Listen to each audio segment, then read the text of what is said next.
Bonjour explorateurs de l'histoire. Aujourd'hui, je vais vous parler d'une des plus grandes inventions de l'humanité, la machine à vapeur. Jusqu'au XVIIIe siècle, le monde fonctionne uniquement grâce à la force des hommes, des animaux, du vent ou de l'eau. Mais bon, un homme c'est pas bien costaud, un animal pas beaucoup plus, il n'y a pas toujours de vent et il n'y a pas de cours d'eau partout. Cela freine donc le développement. Mais en 1712, en Angleterre, un forgeron bricoleur nommé Thomas Newcomen construit une machine à vapeur capable de pomper l'eau qui inonde les mines.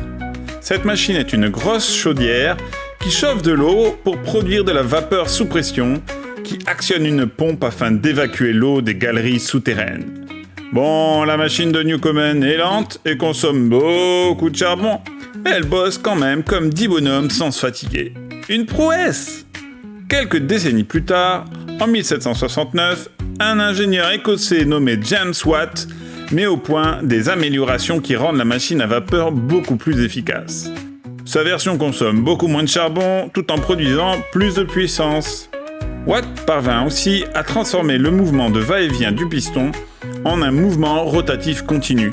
Autrement dit, la machine peut désormais faire tourner des roues. Les innovations de James Watt transforment la société. Désormais, la machine à vapeur est employée dans de nombreuses usines pour accomplir des tâches autrefois faites à la main. Filer le coton, tisser la laine, forger le métal. Toutes ces activités deviennent bien plus rapides et productives grâce aux machines à vapeur. La vapeur va aussi bouleverser les transports. À la fin du XVIIIe siècle, on expérimente les premiers véhicules à vapeur. En 1770, le Français Nicolas-Joseph Cugnot construit un lourd chariot à vapeur, considéré comme le premier véhicule automobile de l'histoire. Certes, elle avance à la modeste vitesse de 3,5 km/h, soit celle d'un robot aspirateur. Pas de risque d'être flashé au radar donc. Mais c'est un démarrage prometteur. Au début du 19e siècle apparaissent les premières locomotives à vapeur. C'est la naissance du chemin de fer. On peut désormais transporter de très lourdes charges sur des grandes distances, traverser des pays en quelques heures au lieu de quelques jours. Quelques esprits chagrins ont pensé que cela rendrait aveugle, mais finalement il n'en fut rien. Le transport maritime évolue aussi. Les bateaux à vapeur n'ont plus besoin du vent ou de rames. Ils peuvent donc remonter les fleuves et traverser les océans bien plus vite qu'autrefois.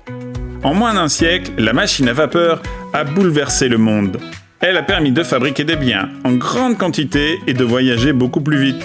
Cette révolution technique et économique est ce qu'on appelle la première révolution industrielle.